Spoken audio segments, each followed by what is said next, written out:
My family, characterized by their sense of entitlement, has expressed a desire to take away my house and give it to my younger brother. This situation is particularly frustrating because they previously kicked me out of their home, citing a lack of space. To provide a comprehensive understanding of the circumstances, I will be splitting this account into 2 posts, ensuring that each section has a summary for those who are interested. I understand that this narrative may sound unbelievable, and I don't expect everyone to accept it without skepticism.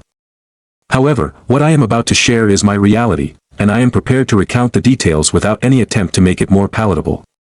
Regarding my identity, I am a single man in my early 30s, and I have a younger brother who is 29 years old.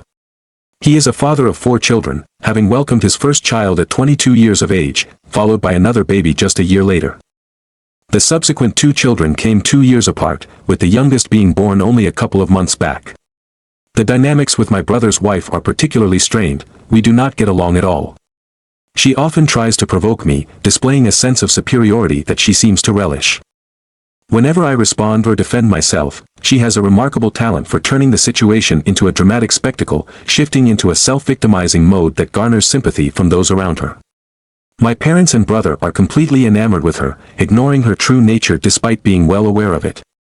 While I can acknowledge that she is attractive, her personality is so off-putting that it completely overshadows any physical appeal.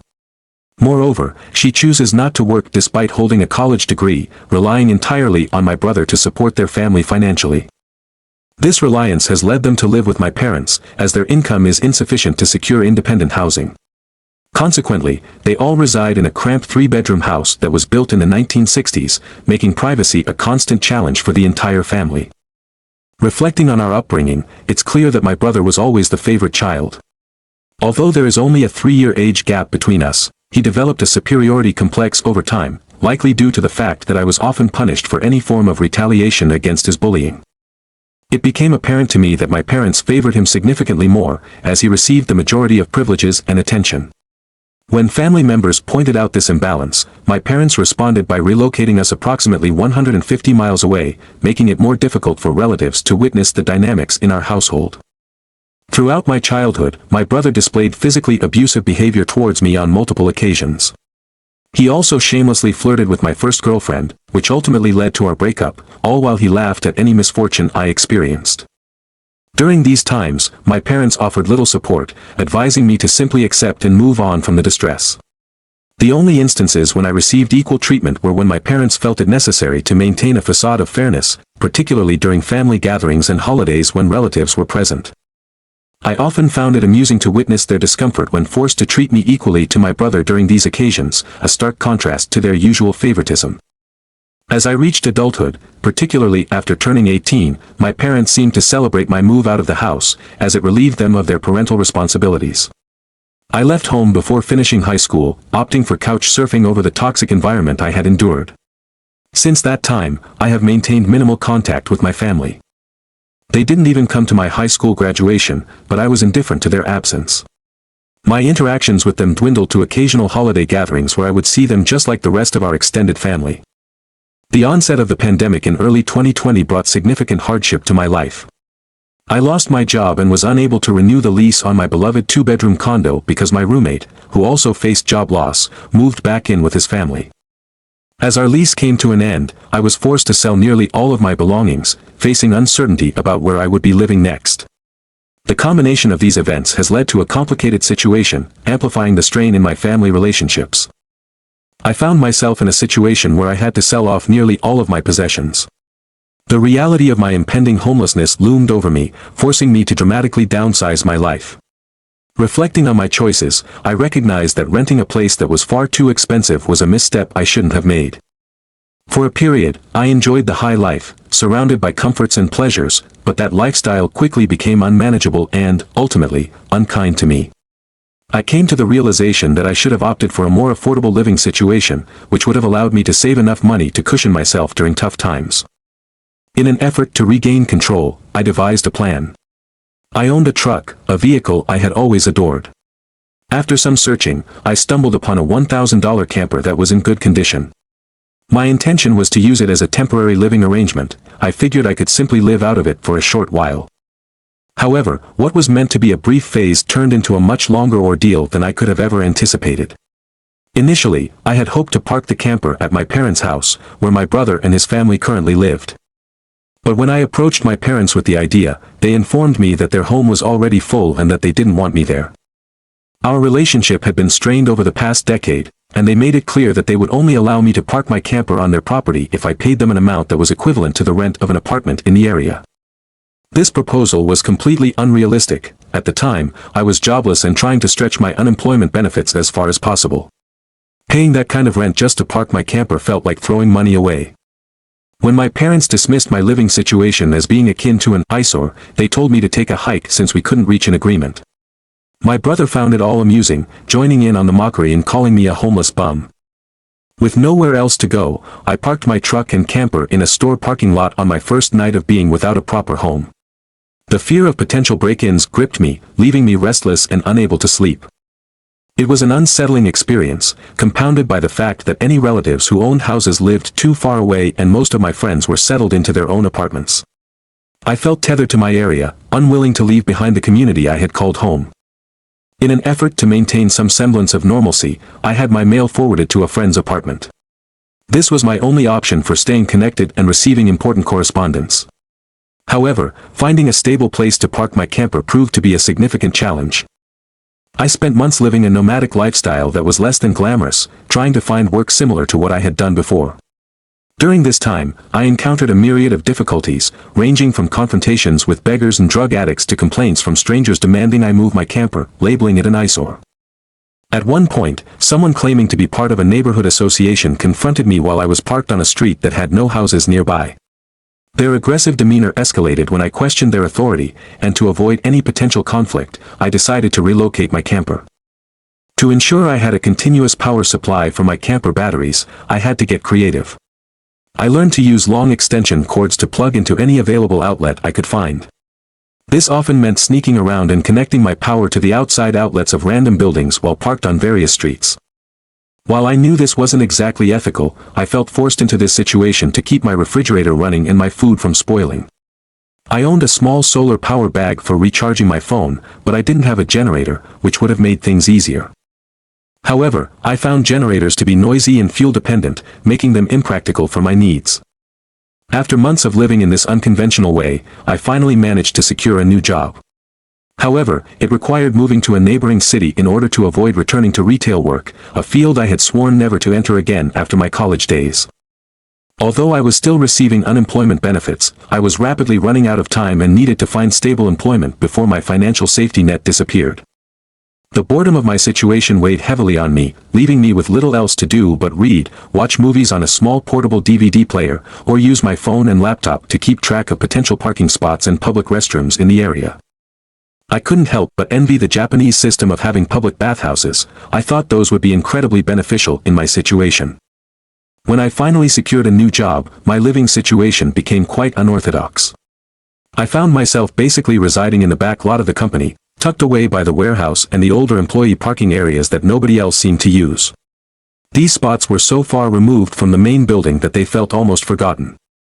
My boss, SL, who was the company's owner, actually appreciated this unconventional arrangement. It meant I was always available to cover any shifts whenever needed, as long as I was well rested. He even permitted me to detach the camper from my truck and set it up in one of the vacant spots. This clever setup allowed me to move around more freely, although I wasn't entirely certain if it was technically legal. Surprisingly, no one ever raised any issues about it during the time I lived there. The privacy was a significant perk. I encountered a few trespassers here and there, but the security guards were quick to escort them off the premises. My job required me to be on call nearly all the time, and I found myself working virtually every day of the week, which was fine by me. My boss, understanding of my unique living conditions, allowed me to hook my camper up to the building for power and water, in exchange for a small amount of rent that I covered by working for free on Sundays, when the office was practically deserted save for the janitor and security guard. Living in a camper had its drawbacks, though. For instance, I didn't have a shower, which meant I often relied on a friend's apartment or my local gym to clean up. The camper was equipped with a portable toilet, but I dreaded the thought of emptying it, which was undoubtedly a messy chore. Instead, I used other bathrooms whenever I could. Luckily, I had a key to the warehouse, granting me access to the restroom there at any hour, which was incredibly convenient. Over time, I even became friends with the night security guard, and our bond grew stronger, making him one of my closest friends. Despite the quirks of camper life, I managed to stay comfortable during the winters, thanks to a small electric heater that kept the space warm. Summers, on the other hand, were a different story. My camper lacked air conditioning, so I had to invest in a used portable air conditioner just to make the heat somewhat bearable. Nevertheless, I was raking in quite a bit of overtime pay and picking up valuable skills from my coworkers, which only added to my professional growth. Eventually, about halfway through the year, I was promoted to a better position within the company as a supervisor, bringing in a significantly higher salary compared to what I made at my previous job. This newfound financial stability sparked a desire in me to seek out a more permanent living situation, a house. The anxiety I experienced from losing my condo made it clear to me that I needed something solid and secure for the long haul. I began searching for properties close to my workplace and discovered a 3-bedroom manufactured home just 2 miles away. To my delight, I managed to negotiate the price down to $10,000 less than the original asking price. Utilizing nearly all my savings for the down payment, I was finally approved for a home loan. The relief of moving out of the camper and into a house was immense. The new space was large enough for me to park my truck behind the house, allowing me to set up the camper in the backyard as a sort of utility building for future use. Once I got fully settled into my new home, I made the mistake of boasting about my accomplishment on social media. This is when things took a bizarre turn. A few weeks later, my parents and brother, along with his family, decided to show up for a visit without any prior notice.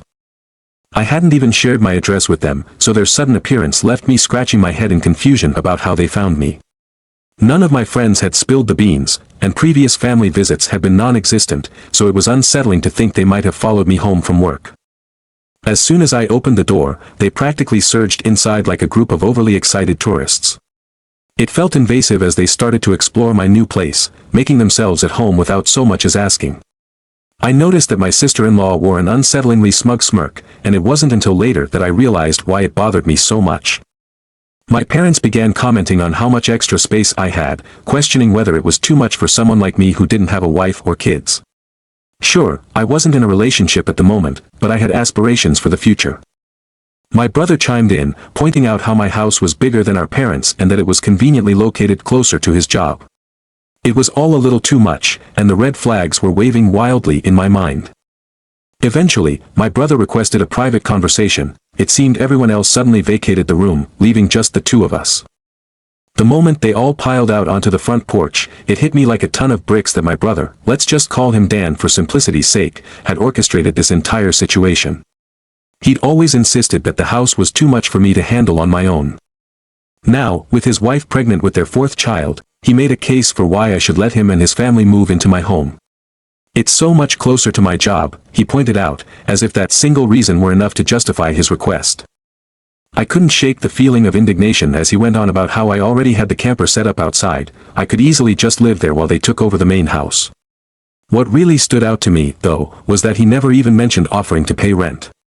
Dan has a decent job, so I was baffled by the audacity of the proposition.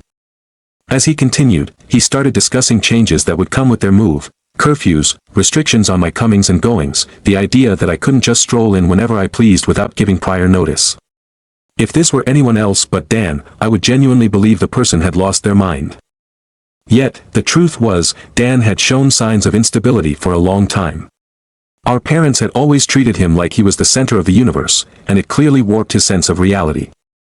I tried to assert myself, to voice my objections, but he kept talking over me, completely dismissing my feelings as if I had no say in the matter at all.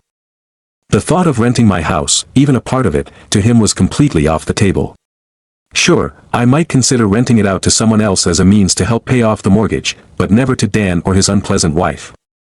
I had come across multiple stories online about people finding themselves in similar situations, but I never imagined I would actually go through something like this.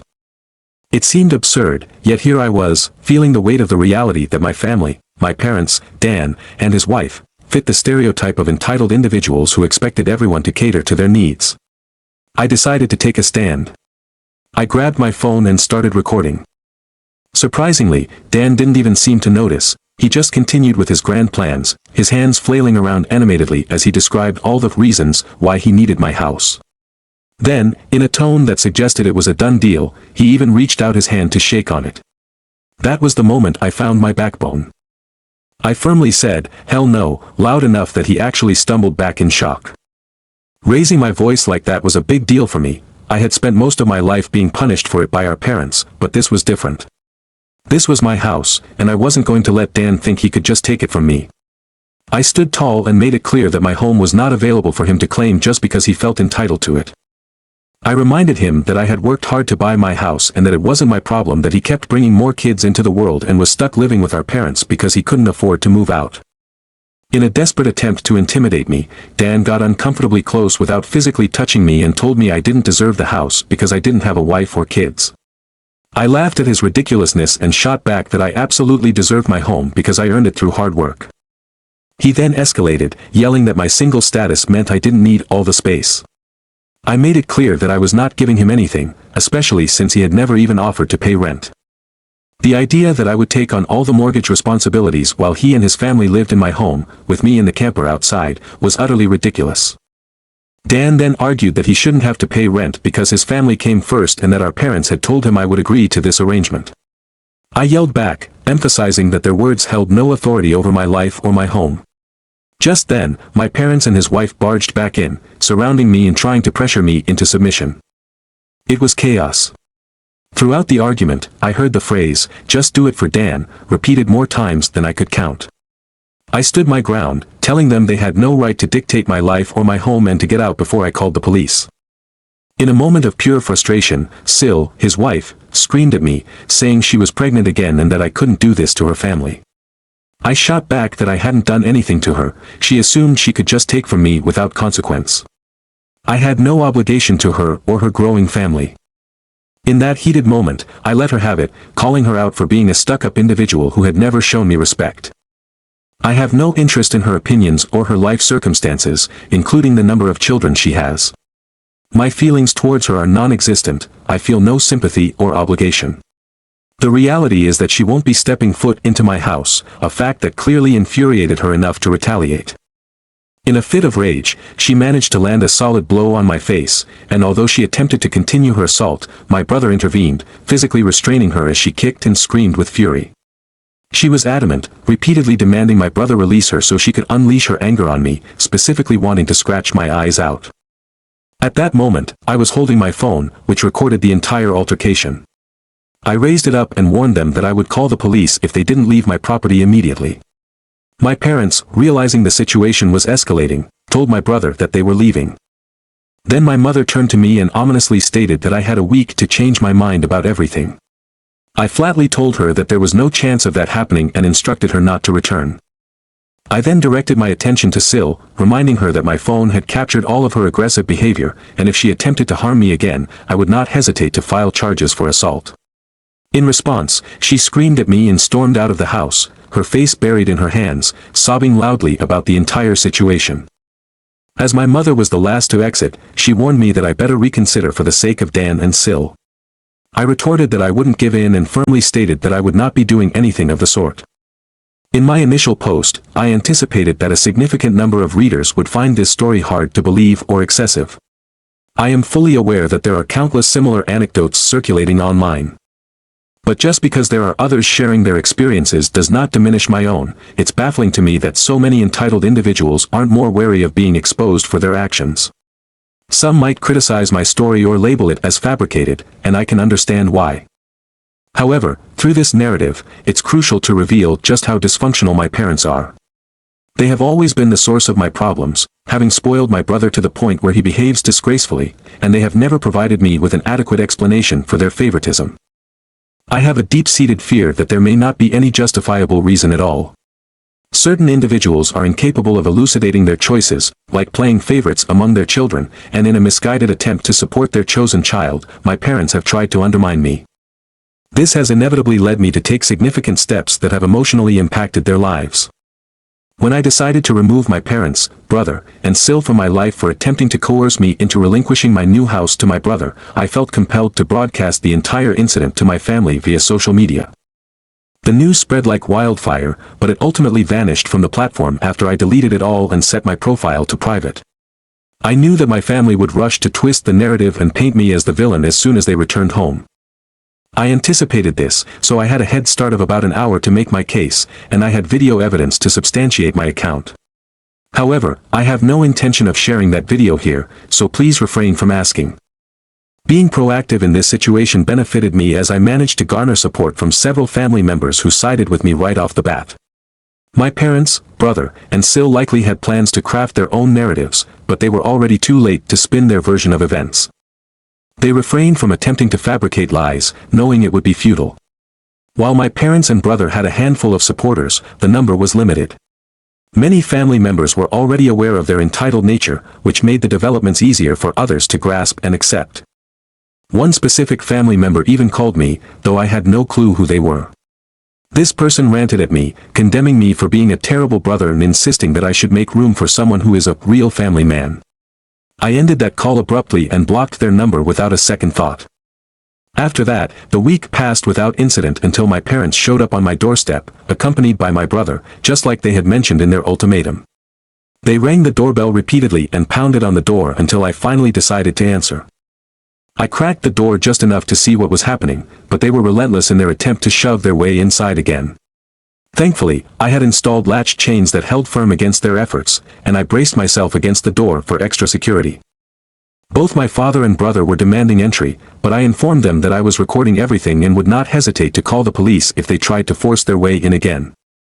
My mother stepped in to defuse the situation, her demeanor shifting to one of syrupy sweetness as she asked me if I was ready to let my brother move in. The tone of her voice felt patronizing, and I responded with a firm expression of my feelings, telling her and the rest of my family to get lost and never come back. Immediately, my mother turned on the waterworks, putting on a display of crocodile tears and demanding to know why I couldn't just do this one favor for Dan, claiming he was my beloved brother. I couldn't help but laugh at the absurdity of it all and bluntly told her that I didn't love him like a brother because of the way he had treated me for years. Their actions only encouraged his bad behavior, they were terrible parents, and he was a terrible brother. I made it clear that if they didn't leave my property immediately, I wouldn't hesitate to call the police. Surprisingly, they complied with my demand rather easily, though my mother's dramatic crying and the ugly looks thrown my way by the others lingered in the air. It was almost unsettling how quickly they packed their things and left. At that moment, I thought the ordeal was over, but I naively underestimated their determination, as they had other schemes in mind. Later that week, on Friday evening, I returned home to find a moving truck and my brother's minivan occupying my driveway. To my shock, it was Dan and his family making themselves at home. Dan greeted me with a smug grin that made my blood boil. I immediately confronted him and the rest of his family, demanding that they stop what they were doing. In his typical arrogant fashion, Dan dismissed my objections, smugly claiming that whether I liked it or not, they were moving in. Then, in an exaggeratedly sweet voice, his partner Sil tilted her head, puckered her lips, and said it was acceptable because Mommy allowed it, insisting I should always listen to my mother. That condescending tone sent me into a fit of rage. I couldn't bear the sight of her smug expression. Feeling overwhelmed by anger, I locked myself in my truck to call the police right away. Realizing what I was doing, Sil began pounding on my window and yelling at me to stop, arguing that she and Dan needed the house. In her dramatic fashion, she cried, pleading, "Why can't you just do this for Dan?" I snapped back with a blunt, F***K Dan, it's my damn house, not his. Her threats escalated when she warned me that she would key my truck unless I ceased my call to the police. My voice must have carried through the slightly open window, as the operator heard everything. I told Sil that if she damaged my vehicle, I wouldn't hesitate to sue her. That seemed to rattle her, and she quickly retreated when the police arrived. When the officers showed up, Dan and Sil, along with their kids, had locked themselves inside my house. I explained everything that had happened to the police, providing my driver's license as proof of residence. When we approached my front door, I discovered they had changed the lock. The old lock lay on the porch, drilled out in the center, with the drill still sitting next to it. It was a complete Harbor Freight drill bit set. The level of stupidity involved in leaving such evidence behind was astonishing. I pointed out the broken lock and the drill to the officers, relaying the entire sequence of events leading up to this moment. Just as I was detailing the situation to the cops, our parents arrived, likely summoned by Dan after I had come home. They immediately jumped in and lied, claiming that I had agreed to rent my house to Dan and his family. I called out their blatant lies and assured them it was easily provable one way or another. Eventually, Dan and Sil emerged from my house, holding some papers that they thought would somehow vindicate them. They wore self-satisfied smiles, convinced that they had outsmarted me. To my disbelief, they had even created a fake rental agreement. However, my signature was nowhere to be found. The signature they had was a poor imitation that looked nothing like my actual handwriting. Clearly, it was evident that none of them had any real understanding of my signature. I told my parents and Dan that this was blatant fraud and warned them that if the police investigated, they would quickly see through their deception. I also pointed out the severe implications this could have for Dan, potentially jeopardizing his job and his ability to provide for his family. I threatened to hire a lawyer and pursue damages if anything was lost, stolen, or broken, and I even mentioned calling Child Protective Services for good measure. The reaction on Dan's face was one of sheer terror, his confidence quickly fading as he realized the gravity of the situation. My mother, however, stepped between us, doubling down on her insistence that I should just do this for Dan and suggested I could live in a camper instead. The sheer audacity of her words added fuel to the fire of my anger, and I knew I wasn't going to let them win this one. The tension in the room was palpable, with emotions running high as I finally reached my breaking point. I couldn't hold back any longer, and I shouted at her, expressing my frustration with what I believed to be an unreasonable decision. If she thought it was such a brilliant idea for Dan to take over my space, I told her she should go ahead and make it happen herself. I firmly declared that Dan could have her house to himself instead. In that moment, the situation escalated dramatically, and the police intervened to separate my mother from me. In my fury, I made it clear that I wanted them all to leave my property immediately, warning that if they didn't, I would have no choice but to press charges. My voice rose as I recounted how they had drilled out my front door lock to forcibly enter my home. Their actions were not just an invasion of privacy, but also illegal. The lease papers they presented were clearly fakes, and it was evident that they had poorly forged my signature. I had recordings of their aggressive behavior toward me, evidence that could be damaging and lead to felony charges. I could easily ruin their lives if I chose to press those charges, and the only thing stopping me at that moment was the thought of Dan's kids. I decided to give them one last chance to leave peacefully. Upon hearing me, my parents seemed to finally grasp that they couldn't compel me to do something I was fundamentally against. My mother appeared to surrender and claimed she would put an end to the situation. She walked over to Sil and began speaking to her quietly, while my father engaged in conversation with Dan. Suddenly, Sil burst into tears, dramatically shredding the fake rental agreements into tiny pieces and throwing them into the air like confetti. An officer promptly informed them that they needed to clean up the mess, or they would face consequences for littering. At that point, both police officers displayed visible signs of exasperation, as if thinking they weren't compensated enough to handle this chaotic scene. Meanwhile, Dan had to instruct his children to load their belongings back into the moving truck, which prompted all the kids to start crying. The eldest, in particular, sobbed uncontrollably, lamenting that he wouldn't have his own room anymore. In a last-ditch effort, Sil and Dan gathered their children into a makeshift group hug, all facing one direction, as if rehearsed for maximum effect. Every child bore an identical pleading expression, their mouths quivering with sorrow. Sil rubbed her pregnant belly in a way that was meant to evoke sympathy, and my brother put on the saddest face he could muster, imploring me not to do this and insisting they needed a place to live. Despite the emotional display, I remained firm in my stance and told them to continue packing. Their cries intensified, reaching a level that could only be described as desperate.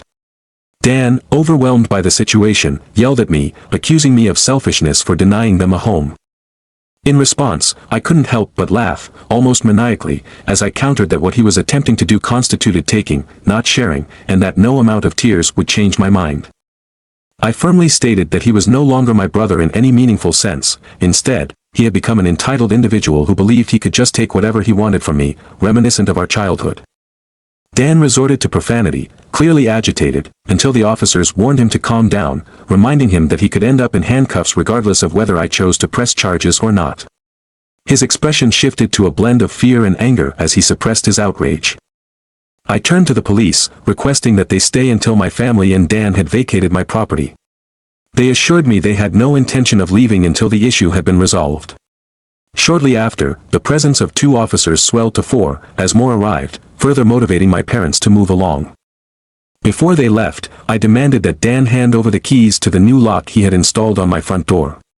He was reluctant, trying to resist, and instead of simply giving them to me, he defiantly tossed them down the street into a storm drain, telling me to retrieve them myself. One of the officers scolded him for his behavior and made him retrieve the keys. Dan ended up having to lift the grate to access them, leaving him dirty in the process. When he finally returned with the keys, he grumbled under his breath and slammed them into my hand. I reiterated my demand for them to leave, instructing them never to return. My mother threatened to disown me as if that threat would sway my decision, and I found myself rolling my eyes at the absurdity of it all. I sarcastically retorted, implying that being disowned meant I wouldn't get to endure their family gatherings during the holidays, as if that was a loss I should be concerned about. It's no secret that I've been looked down upon by my family for as long as I can remember, and it's clear that Dan has always been the golden child in their eyes. Growing up, the treatment I received from my parents and Dan was nothing short of cruel.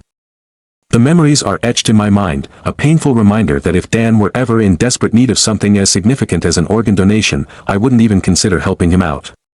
The years of neglect and mistreatment have left a mark that can't be erased. In moments of hardship, I often remember the advice they gave me, just suck it up. That's exactly what I felt like saying to them when I confronted them in front of the police. My parents were visibly shocked by my words, and I could see the judgment in the eyes of the quartet of officers standing nearby. It's amusing how a uniform can put parents like mine in check, making them think twice about behaving foolishly. As I spoke my truth, I noticed my mother's emotions bubble over, causing her to retreat into tears, while my father stood there, simmering with a mixture of anger and disbelief. Dan, however, just held on to his kids, exuding an air of resignation. Meanwhile, S was off on the lawn, throwing a tantrum, further adding to the chaos. Eventually, they all rallied together to gather their belongings, forming a line to load boxes and other items into their truck. The speed of their departure was almost comical, as nothing had been unpacked yet. As they worked, my mother repeated her desperate pleas, claiming it wasn't too late and insisting that I could still help Dan. Each time she tried to negotiate, suggesting that Dan could pay me rent or that I could move back in with them, I grew more frustrated. I firmly told her to stop talking and keep packing. The last thing I wanted was to have Dan or his family around, and the mere thought of living under the same roof as my parents again felt unbearable. To me, bartering with them would feel like making a deal with the devil himself. S, unable to handle the situation any longer, erupted into another fit of rage, throwing a box down in frustration before plopping on the ground for a full-blown pity party. She was clearly unhappy about the idea of returning to a shared living space with my parents, and her anger was palpable. While everyone else moved on with the task at hand, S sat there, sulking, until the last box was finally taken outside. Once the truck was loaded, I took my chance to confront my parents one last time, unleashing years' worth of pent-up resentment. With 4 police officers present, they had little choice but to absorb my criticisms without retaliation. I laid bare all the ways they had wronged me, recalling specific instances of their neglect. I pointed out how they never once offered me kindness when I was homeless and struggling to find my way back to stability. Instead, they allowed Dan and S to mock me, calling me a bum, yet now, who was truly the bum? They wanted to throw me out of my own home, leaving it open for Dan to take advantage of, while expecting me to fend for myself like they had always insisted. When I needed somewhere to park my camper, they wanted to charge me exorbitant fees, knowing I was out of work. Their hypocrisy was staggering. The police continued to watch with raised eyebrows as I pressed my parents further, demanding to know what wrong I had ever committed, aside from simply being born, to warrant such mistreatment. Now that I had finally made some progress in my life, my parents wanted to strip it all away for Dan's benefit. It was clear they expected me to sacrifice my happiness in favor of their favorite son, and my hard-earned home was to be handed over without a second thought. I owed them nothing, I had worked hard to buy my house, and I refused to accept anything from them moving forward. Their eyes were wide, devoid of excuses or justifications, like fish out of water. I pressed on, asking them what made them think they were good parents, given all that had transpired. My father flushed with embarrassment, and my mother wept openly, admitting to her failures as a parent. I bluntly stated that she was a horrible person, and the others weren't much better. They were fully aware of their flaws, but had I confronted them privately, it would have ended in anger rather than accountability. Now, in this moment, they could do nothing but stand there and take it. They just get mad at me and maintain this belief that I am the one at fault, despite everything that has transpired. Their prolonged denial has become so ingrained in their identities that it feels like it defines them now. I still vividly remember the moment when my mother buried her face in my father's jacket, tears streaming down her cheeks, while my father appeared more defeated than I have ever seen him in my life. It was a heavy atmosphere, filled with unspoken words and unresolved tensions. Dan and his family chose to completely avoid any interaction with me as they continued the process of loading everything into the moving truck. I took extra precautions to ensure that nothing belonging to me was taken, even though my furniture collection was minimal at that point. I was fortunate enough to even have a couch to sit on. Once they finished loading the truck, they all piled back into their vehicles, and S stood there, glaring at me as if she were filled with pure malice. Fortunately, my brother managed to persuade her to finally drive the minivan home. As soon as they were out of sight, I returned to the online world and shared everything that had happened. My parents, caught in a web of embarrassment, didn't even attempt to defend their actions this time around. This incident shifted the family dynamics significantly. While there had been some division beforehand, it felt like an overwhelming majority now stood by my side. Almost everyone in the family seemed to align with me, while those who didn't simply chose to remain neutral and side with no one at all. The narrative my parents had promoted about doing it for Dan fell on deaf ears. Their remaining support, once a comforting presence, disappeared entirely. I was astonished to see even some of the relatives I thought would never side with me did so, including the former flying monkeys. Clearly, the tide had turned, and they too seemed to have reached their breaking point. Around this time, I extended an invitation to half the family to celebrate Christmas Eve at my new house, deliberately not inviting my parents. To my surprise, I wasn't blocked on my brother and sister-in-law's social media profiles, which allowed me a glimpse into their lives. I saw that Sil had given birth to her fourth child in early November. The reality that they were still living with my parents made me suspect they were aware I was observing them. Sil, in an apparent effort to provoke me, began posting passive-aggressive remarks every few weeks about the lack of space in my parents' home. It was almost as if she was trying to guilt me for not being present in their lives. I can only imagine how this situation was affecting my mother and father. They likely felt overwhelmed, desperately seeking some peace and quiet in their twilight years, only to find themselves surrounded by three rowdy children, a mentally unstable Sil, my brother who they regarded as the golden child, and a newborn baby. The thought crossed my mind that perhaps they could move into a camper in the backyard, allowing Dan to take over the house entirely. That could provide them with the peace they desperately needed. This is only a part of a larger story, but it has already become too lengthy for just one post, so I will write a part 3 later. In the second update, I initially aimed to keep my reflections to just 2 posts, but upon reviewing everything, I quickly realized that part 2 was too extensive and required a division into part 3. For those who have been urging me to invest in cameras, I assure you that I plan to do so when my finances allow. After purchasing a house last year, I am still in the recovery phase financially. Additionally, I understand that good cameras require a decent computer for recording, and my current setup consists of only a 3-year-old laptop that runs on Windows 10. I am aware of doorbell cameras, and they will indeed be the first type of equipment I acquire. To those who have expressed frustration regarding my decision not to have my brother and Sil arrested, I want to clarify my reasoning.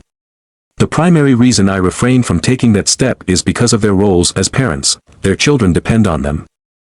If Dan were to find himself in trouble with the law, he would likely lose his job, and without his income, his family would be left in a precarious financial situation. Sil has a baby who is only a month old, and I didn't want to see them end up in jail. However, revenge doesn't always necessitate legal action. While the police can play a role, I managed to obtain my sense of justice without filing a police report. Would I adopt such a merciful stance again in the future? Probably not, and I think they are well aware of that. I decided to hold off on creating an account and posting until after the new year, just in case any further developments occurred. And indeed, they did. As previous readers know, my sister-in-law continued her pattern of passive-aggressive posts on social media, which were blatantly directed at me. She especially ramped up her complaints about being overwhelmed with the responsibilities that come from having 4 children. Despite having given birth to her 4th baby in November, she seemed to be stuck in a cycle of endlessly expressing her frustrations. Each post was just a rephrased version of the same idea, continuously complaining about the lack of space and her pressing need for her own home. It felt like a never-ending loop of the same grievances, and I can't help but feel exhausted just thinking about it. I understand that I might come across as dismissive, but if you had to endure the experiences I've had with these people, you would be inclined to sarcastically play tiny violins for them as well. They truly are that unbearable. After waiting until January to create an account, I witnessed even more unfold, just like I anticipated. I previously mentioned that I had invited half my family over for a Christmas Eve gathering at my house. To my surprise, everyone I extended an invitation to actually made the trip, despite the fact that it required a lengthy drive of approximately 3 to 4 hours. Their willingness to show up and offer their support meant a lot to me. Throughout the evening, they praised me for how hard I had worked to secure a home for myself, expressing their sympathy for everything I had endured. During our conversations, one of them asked why I hadn't simply taken my camper to make the 3-hour drive back to their place instead of living almost without a home for an extended period. I sheepishly admitted that I had grown quite attached to my current location. The truth is, my best job opportunities are situated in this area, while my hometown lacks viable options in my field. I aspire to carve out my own path as much as I can, and my family overall accepted this explanation. The party moved on, turning into a delightful evening, arguably the best one I had experienced in years. Some relatives brought along CDs filled with wonderful Christmas music. Out of all the albums, my favorite was the one my uncle brought featuring Ray Charles. His rendition of Christmas songs is unlike anything else I have heard. It truly was a grand and joyful occasion, giving me a rare moment to temporarily forget my past struggles and simply relish the festive atmosphere. However, this respite did not last long. About 2 hours into the gathering, my parents, brother, and Sil unexpectedly showed up. They entered my home without knocking, as if they had every right to be there. As soon as they walked in, I turned off the music and firmly told them to leave. They pleaded to stay, claiming to have brought gifts. Before I could speak again, one of my uncles stood up and confronted them, loudly declaring that they had no right to be in my home or my life after the despicable actions they had taken months prior. Several other relatives supported him in this confrontation. Notably, this uncle is my mother's brother, who had once thought the world of her until he learned about the chaos between me and my parents. My grandparents, who are quite elderly, quickly intervened, addressing my parents directly. They expressed their disappointment and made it clear that if my parents wanted to reconcile with me, now was not the time. They hadn't been this ashamed of my parents in a long time. The favoritism my grandparents had shown toward my brother was no longer hidden, as everyone could see it clearly, and they insisted that my parents would need to genuinely make an effort to treat me like a son if they ever hoped to be part of my life again. They then turned their attention to Dan and Sil, voicing their weariness over Sil's continual online whining, urging her to let it go once and for all. My house was not meant to serve as their new dwelling. In a characteristically dramatic fashion, Sil reverted to her usual behavior, beginning to cry as she threw a pity party about how it wasn't fair that I had a house all to myself while she had 4 kids who needed more space. She plopped herself down in a chair, throwing a tantrum about how she wanted a better living situation to feel like a real mom. It may have been petty, but I couldn't help but point out that her parenting skills were lacking, as she mostly allowed my mother to handle the bulk of the child-rearing responsibilities while she lounged around, drinking, playing on her phone, or spending all of Dan's money. The audacity of her complaints was astounding. I even made a joke, albeit in poor taste, about how I was surprised her baby didn't get tipsy from her breast milk, considering how much she drank. I realized this comment was a bit over the line, as I received some glares in return. Sil then demanded to know if I was implying she was a bad mother, to which I simply replied that the evidence speaks for itself. If she ever hoped to escape my parents' house, she needed to start putting her college degree to good use and get a job. Finding a job and learning to save money is essential for anyone looking to establish a stable life. My mother has been taking on most of the child care responsibilities for my brother's kids, so once her baby grows up a bit, she should have plenty of time to continue helping out. The situation became tense when my brother's oldest child, who is only 7 years old, charged at me, kicking and screaming. He was upset because I had raised my voice at his mother. He kept insisting that his mom told him I was the villain who made her cry and who wouldn't allow them to live in my house. At that moment, my brother rushed in to pull his son away, but the scene escalated as other family members joined the fray. It turned into something resembling a family intervention directed at my brother and his wife.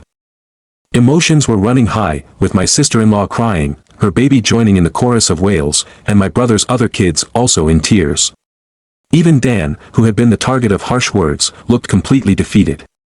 He sat on the ottoman near the front door, surrounded by a mountain of shoes, appearing utterly lost and unable to meet anyone's gaze.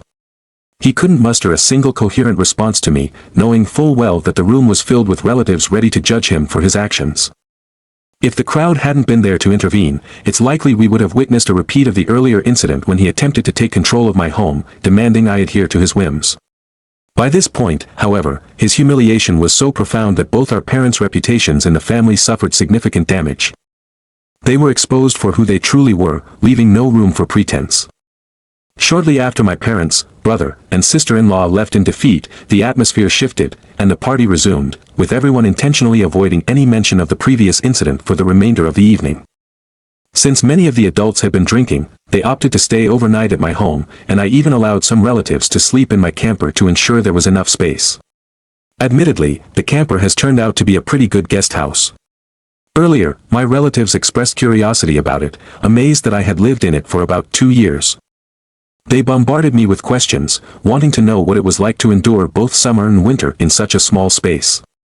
On Christmas morning, I was up before everyone else, brewing a fresh pot of coffee and having ibuprofen on hand for those suffering from eggnog-induced hangovers. They complimented me on being a much better host than my parents ever were, and we collectively agreed to make this gathering a tradition for the following Christmas. After the holiday, my sister-in-law eventually ceased her passive-aggressive social media posts aimed at me and even deleted the old ones. However, shortly after the new year, she posted again, this time complaining about how she had tried to persuade my parents to buy a camper like mine. The idea was that it could be set up in the backyard, allowing Dan and his family to use our entire house as their home.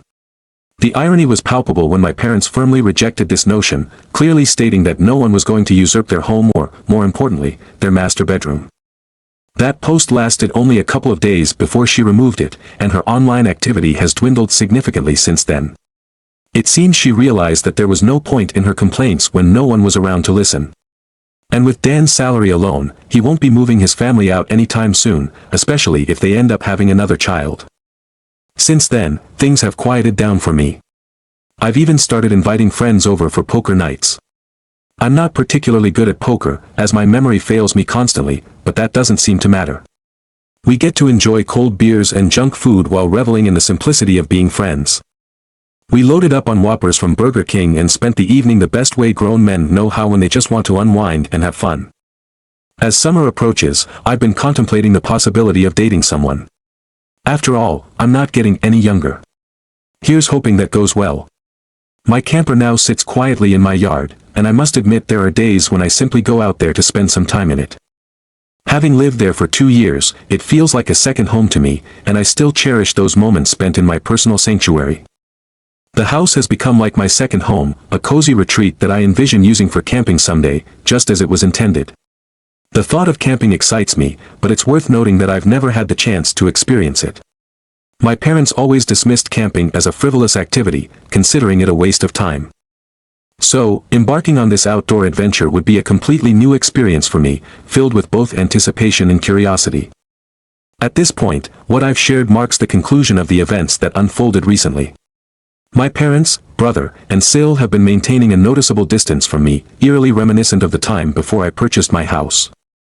It's as if I've become invisible to them again, and while some might find this disconcerting, it doesn't truly bother me. In a way, it feels more peaceful this way. However, deep down, I understand that they will inevitably reappear in my life, just as they have before. I can only imagine what kind of antics they might try next. If anything significant happens again, I'll be sure to document it here, provided this account stays active. In an update, it's worth noting that my parents have indeed acted in ways some people had predicted in the comments of my previous posts. They approached me with the same intentions they often do, seeking either my financial support or my signature for something they needed. While I anticipated some classic lines from them, blaming me or suggesting some sort of benevolent sharing of resources, those thoughts were merely a product of my imagination. The reality of the situation turned out to be much milder, but with an underlying tone of desperation. My parents reached out to me recently through social media and requested to meet at a public location of my choice, which immediately raised red flags. It felt like a trap, but rather than feeling apprehensive, I found humor in their approach. They are aware that I no longer tolerate their manipulative tactics. I decided to meet them at a local restaurant that has a name reminiscent of both an olive and a garden. To my surprise, Dan joined them but remained mostly silent throughout the encounter. As we exchanged awkward greetings and ordered drinks, it didn't take long for the conversation to get to the heart of the matter. My parents implored me to assist Dan in securing his own apartment so he could finally move out. Apparently, Dan's credit score was lackluster, which raised an eyebrow. I couldn't help but speculate if it was due to his wife's reckless spending habits. They asked me if I could provide financial support, either by giving them money outright or by co-signing for the lease and helping with the rent. Without hesitation, I firmly declined both requests. At that moment, Dan erupted in anger, accusing me of hoarding my wealth while he struggled to support his family. His line of reasoning was that since I didn't have a family, I should spare my money for his needs. This struck me as absurd, and I couldn't resist laughing. I pointedly reminded them of their absence during my most challenging times. It was easy to recall how they had laughed at me when I was homeless. The awkward tension deepened when I brought up my childhood experiences, which certainly wasn't a topic they wanted to explore. My mother, sensing the direction of the conversation, grabbed my hand and pleaded with me to refrain from discussing the past. Meanwhile, my father and Dan exchanged uncomfortable glances, likely longing to retort but choosing to remain silent. When I confronted them about their apparent belief that I was rich, their shocked expressions spoke volumes. I clarified that my financial situation was far from what they imagined. I broke down the reality of my finances, explaining how much I had managed to save for my house's down payment, detailing the sacrifices I made to reach that point.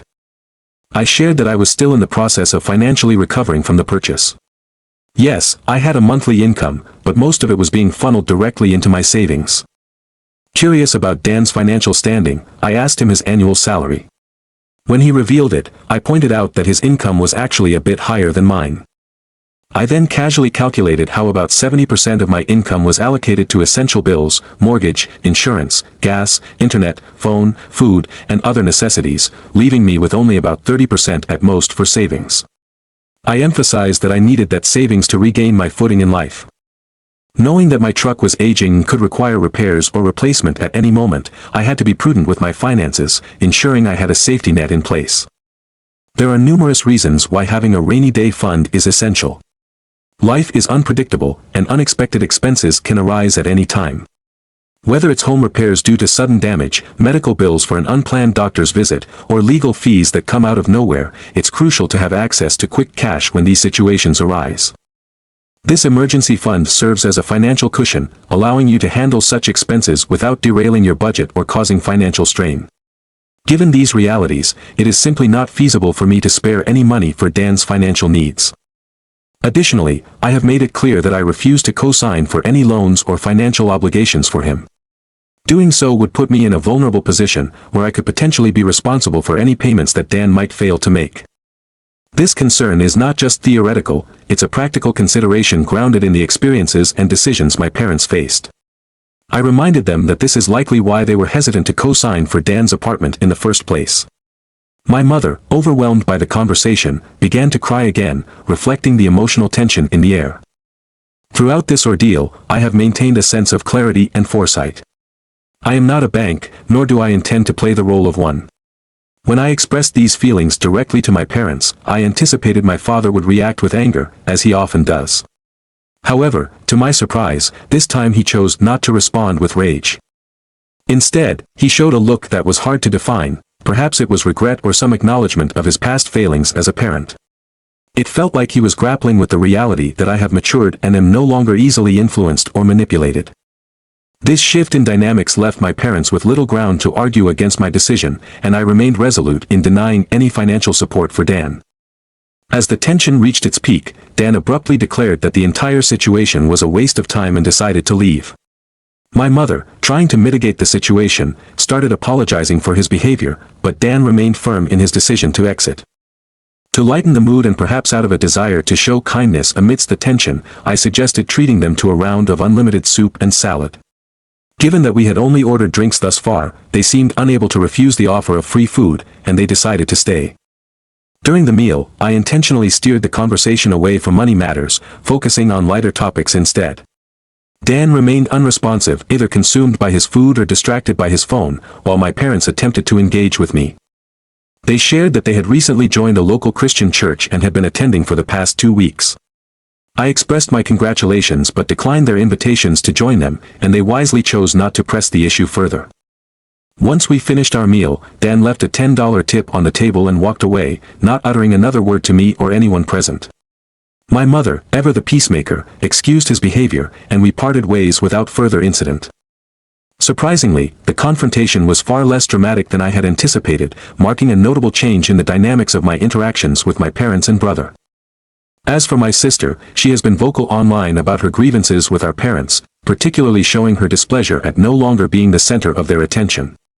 It seems that her toxic behavior may finally be wearing thin on them, which could explain their increasing eagerness to reconnect with me. Interestingly, Sil has expressed a desire for our parents to move into a camper, similar to the situation I once faced, presumably to create more space for herself.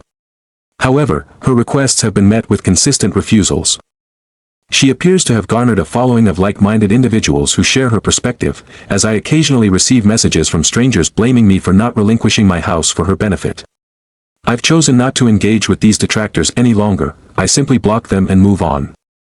One persistent individual had even obtained my phone number and would call me from various numbers, harassing me about making way for a real family man like Dan. Remarkably, those calls have diminished significantly. The last one I received was at the beginning of the month, and since then, I have enjoyed a peaceful silence. Now, as I take a moment to reflect, I realize that it has been quite some time, over half a year, since my initial post. While the situation has taken some turns, I can say with confidence that I am doing relatively well, if not entirely unscathed, since last Christmas. Apart from the time my parents and Dan approached me for money, as I recounted in my last post, and a more recent confrontation with Sil that I'll elaborate on shortly, I took the initiative to install a few security cameras around my house. I decided to go with a Ring doorbell camera for the front entrance, among others. It was a discreet measure I opted for without informing my family, keeping the details to myself as a precaution. Luckily, so far, there hasn't been any attempt to break into my home. I suspect my earlier actions, which made it clear I wouldn't tolerate their nonsense anymore, effectively scared them into leaving me alone for the most part. In addition to enhancing my home security, I've started renting out 2 rooms in my house. One room is rented to a close friend, and the other is occupied by a friend of that close friend. Both of them have proven to be excellent tenants. They respect my space, understand the importance of keeping noise to a minimum, and even have small refrigerators in their rooms, which allows them to store their drinks without needing to use the main fridge. The rental arrangement I provided was incredibly favorable for them, making it hard for them to turn down the offer. This has significantly boosted my monthly income, and even after accounting for taxes, I'm managing to save a decent amount each month since the rental income helps cover a substantial portion of my mortgage. Naturally, you might be curious about how my parents, brother, and Sil reacted to my decision to rent out those rooms. To put it simply, their response was far from positive. My father and Dan chose to remain out of it, but Sil had a full-blown meltdown. This prompted my mother to come over in tears, questioning how I could hire outside help instead of letting Dan and his family move in. We ended up in a heated argument where I pointed out several key facts, the most crucial being that they had previously broken into my home with the intent to steal from me. My mother wouldn't want to welcome someone capable of that back into her life. Moreover, I reminded her that my house simply doesn't have enough space for Dan, Sil, and their entire family. It's a 3-bedroom manufactured home. I occupy the master bedroom, and the other 2 small rooms would hardly accommodate Dan, Sil, and 4 kids. The prospect of sharing my home with them was utterly unappealing, especially considering how they had taunted me during a difficult time in my life when I was homeless. I know well that I cannot be around Sil because she has a knack for provoking me. Thankfully, my current tenants are 2 single guys in their 30s, and we get along quite well. After some emotional outbursts, my mother finally relented and admitted that she was coming from a place of desperation. Unfortunately, my parents discovered that I was renting out the rooms due to Sil essentially stalking me. She told my parents about it, and they subsequently reached out to me, leading to my mother visiting me in tears once again. Since that dramatic episode, my parents have largely stopped bothering me about my housing situation, which has allowed me some peace. It's become clear that things are not going so well for them, particularly for Dan and Sil. As it turns out, Sil has proven to be an even worse person than I initially thought. I knew she had a tendency to gaslight and play the victim, but the last straw was when Dan found out that his youngest child was actually not his biological child. This revelation stemmed from an affair Sil had, which, looking back, wasn't much of a surprise considering her character. After Dan confronted her about the situation, Sil was promptly cut off from the family. He recently completed his divorce, which, thankfully, went in his favor since we live in a no-fault state. He even managed to win a lawsuit to have his name removed from the birth certificate of that youngest child. Following the incident where my parents attempted to pressure me to give up my house, things became quite chaotic at their place. Sil directed a lot of blame toward me, insisting that I must have come into a fortune, as if I had won the lottery or something. She thought I should be sharing my supposed wealth. It was her idea for them to show up at my Christmas party in hopes of mending fences and getting back in my good graces. She also suggested that my parents and Dan should try to get money from me for an apartment. It must have been quite the blow to her when Dan and my parents eventually revealed just how financially strapped I actually was. Sil had entrenched everyone in her toxic mindset, feeding into their narcissism, which led them to initially blame me as well. However, that shifted dramatically after a confrontational incident before the police, which shed light on the truth behind the chaotic situation. In front of the police, when they attempted to steal my house, that's when the real unraveling for S began. My parents and Dan were understandably reluctant to come to my Christmas party, especially after everything that had transpired when I decided to reveal the truth about them. However, Silk managed to persuade them to just cobble together a few inexpensive gifts from whatever they could find at the last minute and show up, believing that once they were at the party, I would never throw them out. She thought she had outsmarted everyone with that plan, but she was sorely mistaken. Instead of being welcomed warmly, her strategy backfired spectacularly in her face. The consequences were swift and harsh. My family, already on shaky ground in terms of reputation, found themselves publicly called out at my party. This confrontation not only further damaged my parents' image but served as a much-needed wake-up call for them. It prompted them to start reconsidering their loyalty to Silk. As I recounted in my last post, my parents ultimately decided to return to church, which may have been influenced by my pointed comment the previous year about their actions potentially landing them in hell. While I can't claim that this was the sole motivation for their return to faith, it certainly felt satisfying to think that my words might have played a role. Keep in mind, however, that my parents hadn't stepped foot in a church for nearly 20 years before this change. Although I don't believe going to church alone can absolve them of their past misdeeds, I do have a glimmer of hope that they are genuinely trying to better themselves. Their return to my home, sans Dan, to apologize after watching an animated video that illustrated the first 3 posts I wrote, was telling. Yes, they've known about this Reddit account for some time now and are aware of everything I've discussed. They may not be thrilled about it, but I feel the need to share these developments since it's all anonymous for them. The experience of watching an animated representation of their own actions profoundly impacted them. They came over with a sincerity I had never experienced before, particularly from my father, who is notoriously not the best at feigning emotions. His apology felt genuine, as he fully acknowledged the harm they had inflicted on me and recognized that there was no excuse for their behavior. They even went as far as to label themselves as narcissists, openly admitting to having wronged me on a significant level. However, during this process, they also shifted some blame to Silk, effectively throwing her under the bus. It's worth noting that their critiques of her weren't unfounded. She was certainly complicit in many of the issues we had faced. On another front, my parents have been pursuing counseling for quite some time now. They even suggested family group therapy, but I declined, still feeling unprepared for that kind of engagement. Dan, on the other hand, took longer to express any remorse directly to me, although it was clear from his reaction whenever the past was brought up that he felt deep regret. Meanwhile, the marriage between Dan and Silk was crumbling, not just falling apart but experiencing a cascade of issues. Without me as the convenient scapegoat, the black sheep who they could ridicule or financially exploit, they were left to deal with their own dysfunction. The public embarrassment caused by social media, my Reddit posts, and the animated video took a toll on their dynamics. Finally, Silk's toxicity revealed itself in a way that forced my parents to confront the reality of her true nature. Their previous denial was strong, but her sense of entitlement became impossible to overlook. Throughout this tumultuous situation, I often found myself envisioning a dramatic clash, a lightsaber duel, if you will. I could picture Silk dressed up like a bimbo Sith, wielding a lightsaber that looks like an oversized tube of lipstick. There were endless puns and jokes to be made about the scenario, but I didn't spend too much time refining the details. However, as expected, things only worsened. Silk continued to search for ways to get what she wanted. She repeatedly brought up ads for used campers and RVs, trying to convince my parents to buy one so they could live in it while keeping the main house for themselves. No matter how many times they told her to stop this line of thinking, she persisted. Her suggestion that my parents should simply buy an RV and hit the road like typical retirees was downright ludicrous. That was an incredibly foolish move, even for Sil. My parents had suggested a completely different approach, one where Dan and Sil should consider buying a camper for themselves. The idea was that they could handle their living situation more independently and have a space that suited their needs. However, Sil strongly opposed this notion. She argued that, as the mother, she shouldn't have to compromise or settle for a camper, practically flaunting her perceived parental authority over everyone involved. Her attitude seemed to suggest that, because all the kids in the house were hers, she had the right to dictate how things should go. When things didn't go her way regarding the camper situation, Sil took drastic measures.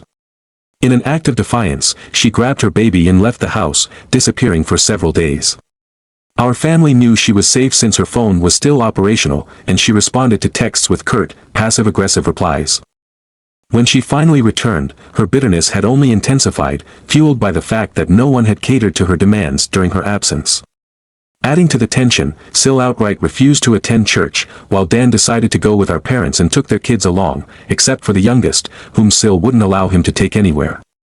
Personally, I chose to stay away from church altogether. While I do believe in God, I've never found value in church attendance. It didn't resonate with me during my upbringing. In an effort to clarify the situation further, much of the information I've gathered comes from conversations with Dan and our parents. It's important to set the stage, especially since the drama escalated significantly when Dan confronted Sil regarding her infidelity. This revelation came as a shock to all of us. Up until that point, many of us saw him as a pushover. However, it turned out he had finally awakened to reality and was ready to stand up for himself. He had faced a lot of grief from his wife, and the tables had turned when he started piecing the truth together about her deceitful actions. After taking the steps to gather evidence discreetly, he arranged for DNA tests for all of their children. The results were telling. 3 of the kids were indeed his biological children, but the youngest, the baby, was not. This revelation was significant, especially given the physical appearance of the children. Dan and I both shared dark, straight hair, almost black in color, a trait we inherited from our parents. Sil's hair was also dark and straight. However, the baby's hair was noticeably lighter and a bit curly, which initially led Dan to rationalize it as simply a characteristic of a young child. Sil tried to ease his concerns, often saying that the baby's hair would darken over time, but as days went by, it never did. This discrepancy served as Dan's major clue, prompting him to confront Sil with the DNA results in front of our parents. When faced with the undeniable proof of her infidelity, Sil broke down, claiming it was all a mistake. She resorted to the common tactics of denying, deflecting responsibility, and gaslighting in an attempt to manipulate the narrative. However, Dan was prepared and had amassed substantial evidence against her, including detailed phone records and bank statements, along with the DNA tests. He even identified the man he believed was the child's biological father, a man whose lighter, curly hair was a stark contrast to Dan's family traits. Dan noted that Sil had been so careless in hiding her affair that it was almost too easy for him to figure everything out once he began to look closely. Our parents, upon learning the full extent of the situation, demanded that Sil vacate their home immediately. This prompted her to react violently. She initially erupted in a shouting match but quickly escalated to physical aggression. My mother had no choice but to call the police. The confrontation led to Sil scratching Dan and our father with her long artificial nails and even unintentionally injuring her eldest child, who received a black eye and a bruised nose when he tried to intervene. Dan had been smart enough to keep his phone recording during the confrontation, which provided the police with everything they needed to arrest her on assault charges. Sil's own parents were called in to bail her out of jail, and shortly after, they returned for her belongings and her car. Just a couple of days following her release, Sil came to my house, seemingly targeting me next in her quest for someone to blame. As soon as I opened the door, she launched into a rant, accusing me of posting about our family drama online and labeling me as the entitled bane of her existence. It was clear something was off with her. She appeared to be in an altered state, perhaps under the influence of something, as her behavior and demeanor were unusually erratic for her. In her rant, she claimed that mothers with young children were the most sacred beings, insisting that I had no right to undermine her authority or her position in our family dynamic. The situation escalated rapidly when Sil, a mother of young children, proclaimed that mothers like her were the most sacred beings on earth. This statement was immediately followed by her shouting that I should have sacrificed my house for her family, insisting that supporting them was a bare minimum. In her view, had I made that sacrifice, her family would have remained intact. I attempted to respond and express my perspective, but her reaction was to shove me and try to cover my mouth. At one point, her hand was poised as if she was ready to scratch me. This aggressive move only fueled my anger. I am not one to back down from threats. In fact, I warned her that I would call the police if she didn't remove her hands from me right then and there. I also made it clear that everything was recorded on my doorbell camera. The moment she heard the word camera, her demeanor changed, and a palpable panic set in. In that heightened moment, I unleashed a barrage of words that stripped her of any semblance of composure. I pointedly called out her hypocrisy, remarking on the audacity she had to label me as entitled when, in reality, it was her who had not worked for anything in her life. She had cheated on her husband, gotten pregnant with her affair partner, and had relied heavily on my mother to take care of her children.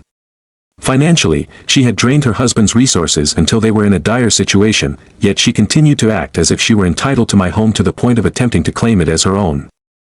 I denounced her as incredibly entitled, calling her a greedy person blinded by narcissism.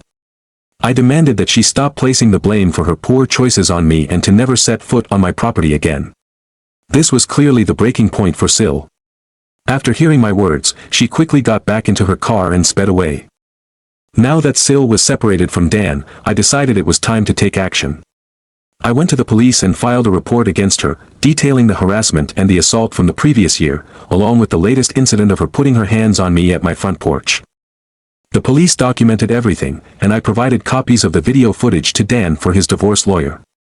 Additionally, I filed for a restraining order against Sil, which was easily granted given her erratic behavior. Since that incident, she has not made any visible posts about me on social media, although it's possible she simply made her profile private. I genuinely hope that her desire to blame me has dissipated, and thankfully, she has left me alone. At the time, Sil was still involved with her affair partner during the divorce, and I didn't have much insight into what kind of person he was. However, it was clear that anyone who meddles with someone else's spouse and has a child with them often lacks morals. As the divorce proceedings progressed, Sil openly confessed that Dan just wasn't man enough for her anymore, because he could not provide the lavish lifestyle she thought she deserved. It became evident that she viewed herself as a trophy wife, and she felt entitled to be with a wealthy partner. Dan, upon hearing her talk in this manner, laughed at her, pointing out that she was nowhere near attractive enough to hold that title. He also highlighted her many faults. This led to Sil feeling humiliated, prompting her to retreat in a childish fashion, especially after being forced to move in with her parents. Upon her return to her parents' home, Sil found herself working in their family business, as Dan had cut off access to his bank accounts. She had already maxed out all the credit cards he had given her, and she lamented having to earn a living from her parents despite holding a college degree. However, given her criminal record and the significant gap in her resume, it seemed that her parents were likely the only ones willing to employ her. I heard from Dan that her parents were deeply disappointed with her, but that could possibly just be gossip. They could be just as problematic as she is for all I know. Regardless, once the divorce saga picked up steam, it unfolded like a chaotic reality show. Sil walked away with very little, especially given her affair that had not only hurt her husband but also impacted her eldest child. Since it was an at-fault divorce state, she forfeited any hope of gaining a substantial settlement. I'll provide further details in the final post. Update 6 Part 3. This is what I know about the divorce involving my brother Dan.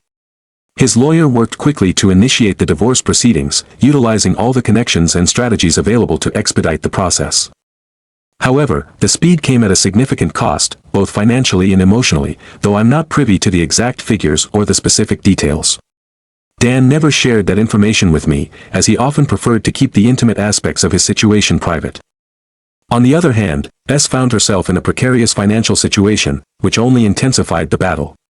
When someone feels trapped, their instincts to fight back kick in, but unfortunately for S, she was fighting a battle with the law stacked against her. Her dwindling finances further hindered her ability to mount a strong defense. In a last-ditch effort to secure representation, her parents had to step in and hire a lawyer for her. Unfortunately, the attorney's skills were lacking compared to Dan's legal team. To complicate matters, S brought along a partner to testify on her behalf during the divorce proceedings. This man had a way with words and a disarming smile that he attempted to use to his advantage. He claimed that S had been wronged by an incompetent spouse, implying that her infidelity was a justified response to her perceived victimization. This partner asserted that he was willing to take responsibility for the child he had fathered with S, but argued that she still required alimony for her support and to care for their child. He insisted that since Dan remained on the birth certificate, he had a legal obligation to provide financial support. Dan observed that while this man was clever with his rhetoric and had a certain charm, he was fundamentally lacking in intelligence, a sentiment that, given Dan's own standards, held a certain weight. The judge presiding over the case was not swayed by the partner's smooth talk either. In a moment of clarity, the judge pointed out the hypocrisy in the man's statements, chastising him for seeking financial support from the very man whose marriage he had helped ruin. That comment effectively silenced the partner, putting him in his place and highlighting the absurdity of his position. Dan considered pursuing a lawsuit against S's partner for alienation of affection, but ultimately, that idea fell through. The burden of proof lay heavily on Dan. He would have needed to demonstrate the depth of S's love for him before the affair, something that seemed increasingly difficult to ascertain as their relationship unraveled. After seeing S unmask herself during the proceedings, it became evident that whether she ever truly loved Dan was questionable. Instead, it appeared that she may have been driven more by the security he offered rather than genuine affection. There were discussions among family and friends that suggested S had a pattern of having children to sidestep the responsibilities of employment, an assertion that certainly raised eyebrows. Regardless of the motivations behind her actions, S attempted to prolong the divorce process, but ultimately, Dan's lawyer and the judge worked diligently to prevent that from happening. It's almost as if luck was on Dan's side when he found himself assigned to a judge known for being particularly harsh on those who cheated. With a wealth of evidence against S provided by both Dan and myself, including police reports, photographs, and recorded conversations, it became increasingly difficult for her to play the victim in this scenario. The accumulated evidence painted a clear picture of her behavior and provided insight into who she truly was.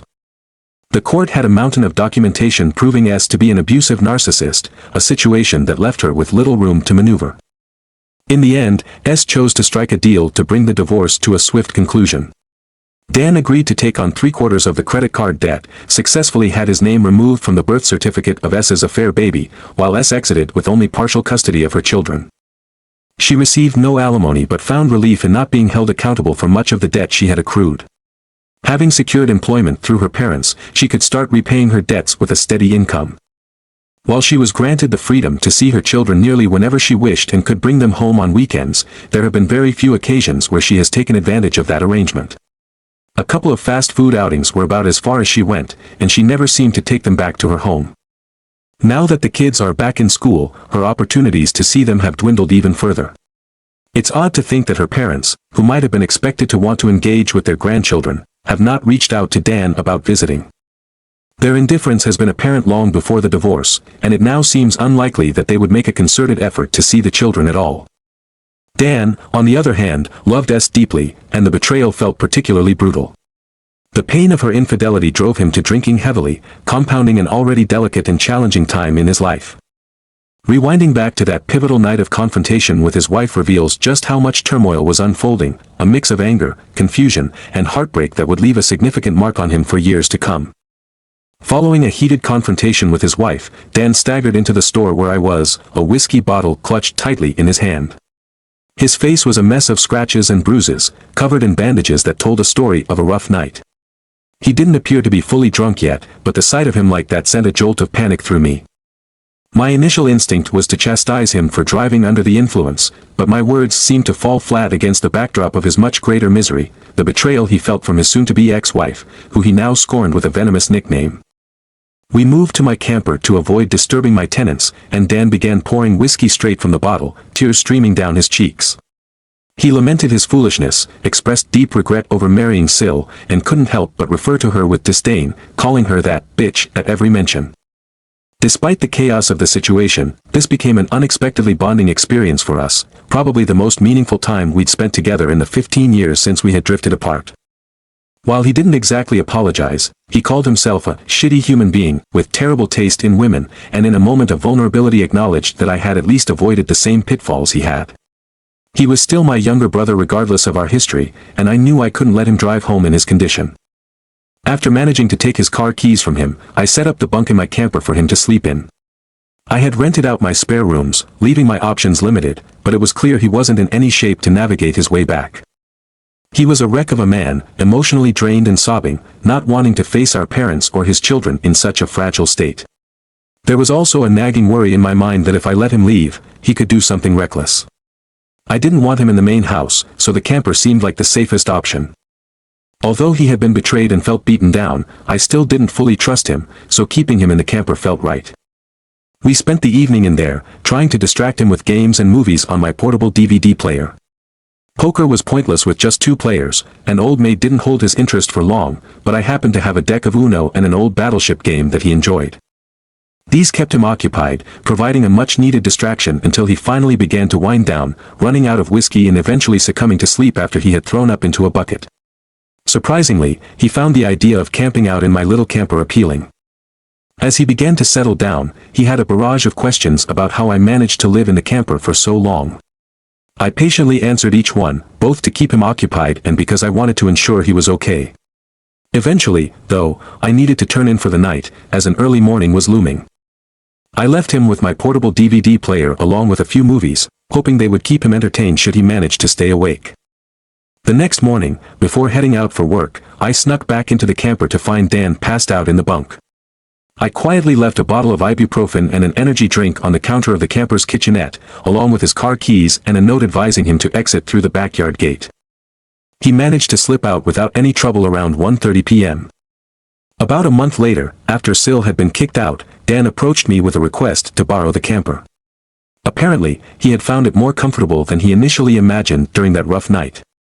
He admitted that pride had kept him from asking earlier, but with his soon-to-be ex-wife finally out of the picture, he wanted to free up his room for his eldest son. He had 3 kids in total, 2 girls and a boy, the latter being the oldest, now 8 years old. Until then, the kids had been sharing a room, each having only a curtain separating them, and it turned out the boy often opted to sleep on the couch to avoid his sisters. I sensed that Dan genuinely wanted to make a better decision as a father and therefore mustered the courage to come and ask if he could borrow my camper. Given his situation, I understood that if he could afford it, he would have bought his own camper instead of relying on me. I hadn't even had the chance to use mine for camping yet, but ultimately, I caved and agreed to let him use it. Since this whole situation was actually for a good cause, and because he assured me that he would eventually buy his own camper in due time, I decided against asking for any rent money for the camper. Dan is currently entrenched in a tough financial situation, and the recent divorce has really drained him financially. I have learned over time that dealing with family, especially in difficult situations like this, yields much better results when I manage to avoid any spiteful behavior. I went ahead and loaded up the camper, parking it in my parents' backyard. To ensure that Dan would have sufficient power to use the heater and air conditioning when needed, my father even installed a 30-amp breaker. While I do miss the camper, especially after spending so much time living in it, it feels like it was a part of my life. However, my primary motivation for lending it out was to help Dan, particularly for the sake of his kids, who have become quite dear to me. The kids are essentially the only reason I continue to extend support to both my parents and Dan. I recognize that I may not get the camper back for a long while, and I doubt it will be in the same condition in which I loaned it. I've already warned both Dan and my parents that they will be held financially responsible for any damages or necessary upkeep while they have it.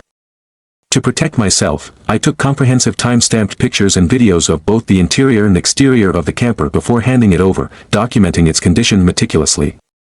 Dan even made a recorded video of us agreeing on these terms, which I consider good enough to serve as a contract. Given the financial strain from the divorce, I estimate that Dan won't be able to secure a place of his own for several years. At least he appears to be content living in the camper, although I can only speculate if he genuinely enjoys it or if he's simply putting on a brave face. The camper may remind him of the backyard forts we constructed in our childhood, as it does evoke those feelings for me too. Regardless of his true feelings, the fact remains that he is living in it now. I have received significant recognition from the extended family for allowing him to borrow the camper, and many now refer to me as the good brother, a title that seems somewhat undeserved in my opinion. Nonetheless, I can't help but think that getting rid of Sil was a crucial step toward mending the family dynamic as a whole. Although I still harbor little affection for my brother and parents due to their treatment of me throughout my life, I refuse to let my resentment affect those innocent kids.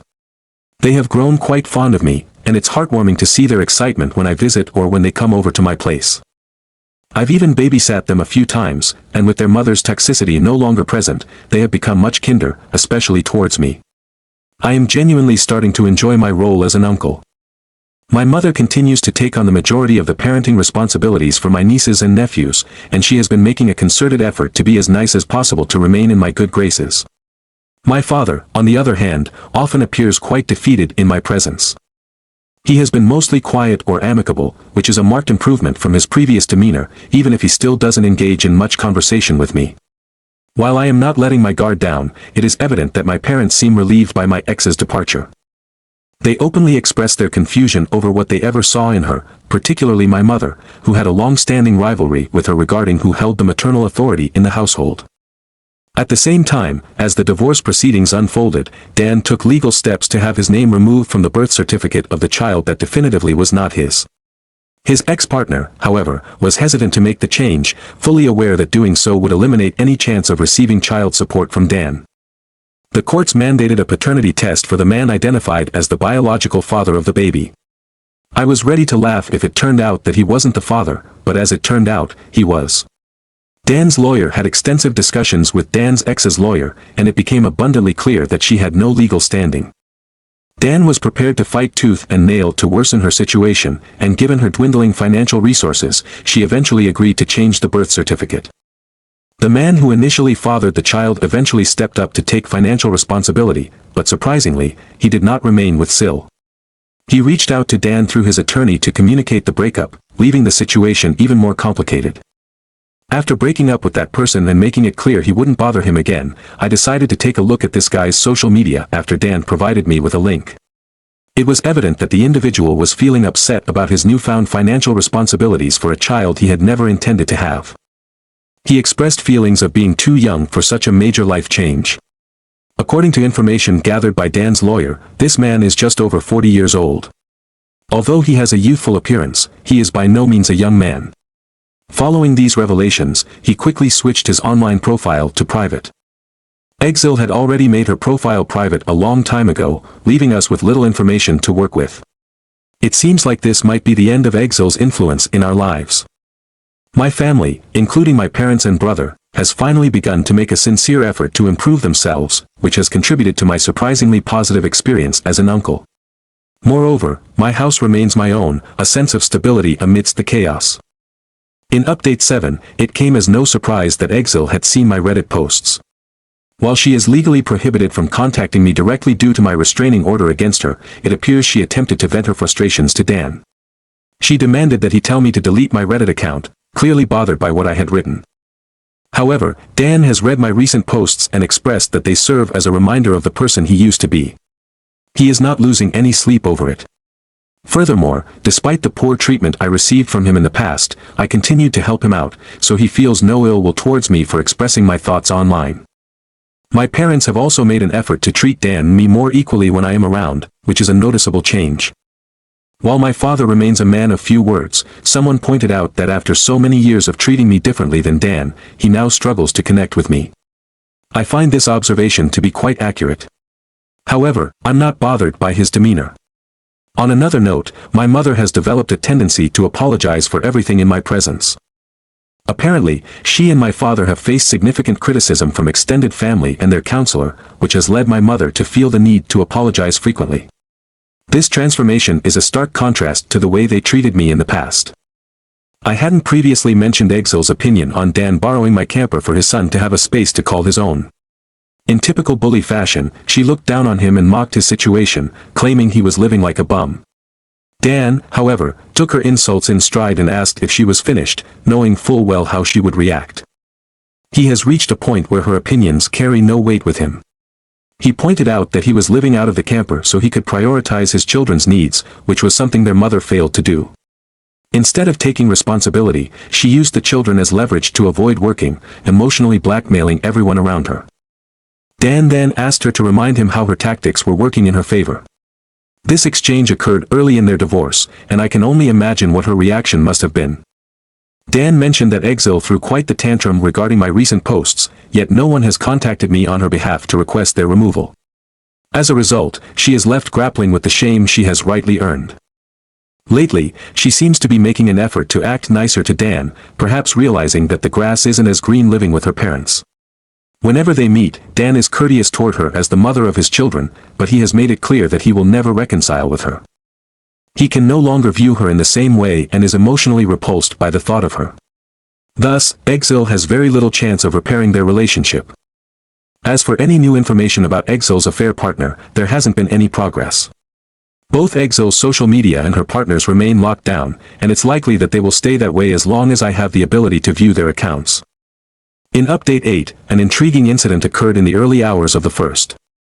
I suspect it was Exil, but the person captured by my cameras was clad in layers of heavy sweats, their face wrapped up, and they wore large glasses, making it difficult to identify them. The figure that crept up to my truck late that night was shrouded in mystery, primarily due to the oversized glasses that obscured their eyes, making it nearly impossible to determine whether they were male or female. They approached on foot, erasing any chance of identifying a vehicle used for the visit. Standing at around Exil's height, there was a nagging familiarity about them, but without any concrete evidence, I couldn't draw any conclusions. If it was indeed Exil, she had clearly thought things through. She was aware of the surveillance cameras I had set up, which made it all the more impressive that she managed to cover her face and body as a means of seeking some sort of petty revenge, perhaps for a past grievance. This act of throwing eggs at my weathered old pickup truck was, in many ways, the best application of her college education I've seen in years. The egging occurred around 3 a.m. while I was deep in slumber, blissfully unaware of what was happening just outside my window. In a swift and calculated move, the intruder hurled about a dozen eggs onto the surface of my truck. It was notable that they refrained from causing any further damage, and just as quickly as they had arrived, they vanished into the night after the last egg was launched. I was oblivious to the mess until the morning, when I headed out for work. Upon seeing the aftermath of the impromptu assault, I immediately ran my truck through a nearby car wash during my lunch break. The wash removed most of the egg remnants, but I would have to scrub a bit more later that evening. Eggs are notoriously bad for vehicle paint, and while my truck was already showing its age as a relic from the 1990s, I wanted to do my best to keep it looking decent. To document the incident, I took photos of the egg-splattered truck and filed a police report, including the CCTV footage that might serve as evidence.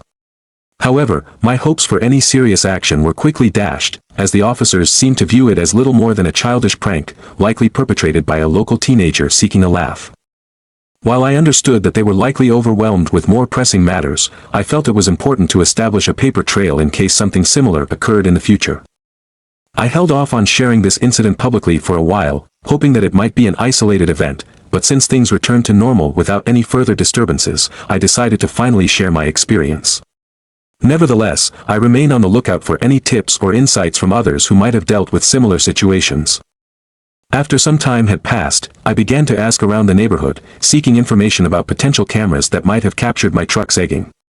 The responses I received varied widely, from people claiming they didn't have cameras to others shrugging it off as typical Halloween antics. A few folks offered a bit more assistance, telling me that I waited far too long to inquire, and that the footage might have already been set to auto-delete. In the end, it seemed likely that the egg thrower had slipped away scot-free. If it was indeed Exil, she had probably walked a considerable distance, perhaps half a mile, clad in those sweatpants to avoid being spotted by any cameras.